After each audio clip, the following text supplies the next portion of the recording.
Okay, a little shop time for the KTM 390 Adventure R.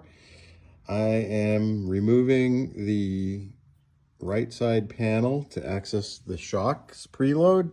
So there is a 5mm bolt here, which I already removed. And then we've got this really interesting push pin type setup with a T27 screw going into a molly that goes up under here.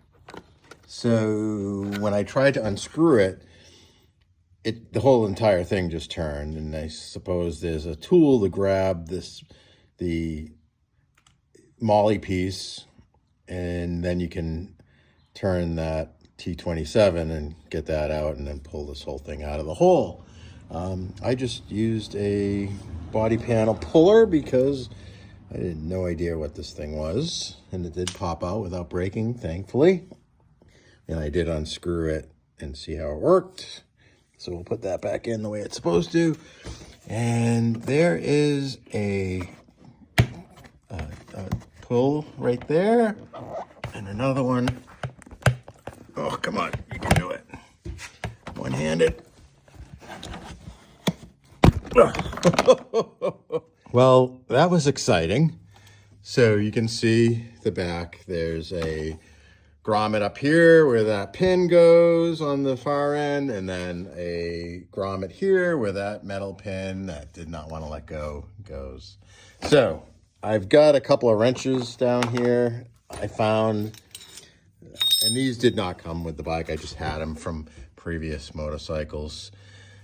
So, you know, it's basically, if you look here, there's steps on the shock. And it's got quite a few, you know, usually there's like 5 on a shock. This one's got probably like 10. And it was down to like the lowest, like maybe the 3rd bump up from the lowest. So I kind of put it in the middle. I'm going to give it a shot there. And then put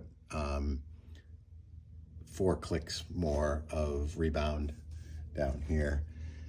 So we'll bundle it all back up. But yes, this actually did work. You can hook the notch like that and then give it a little push and it'll bump up quite easily. You know, it takes a little bit of force, but you can see it rotating and it does move pretty easily. If you don't have one of those tools, you probably can find one, you know, online, Amazon or something, shock preload tool.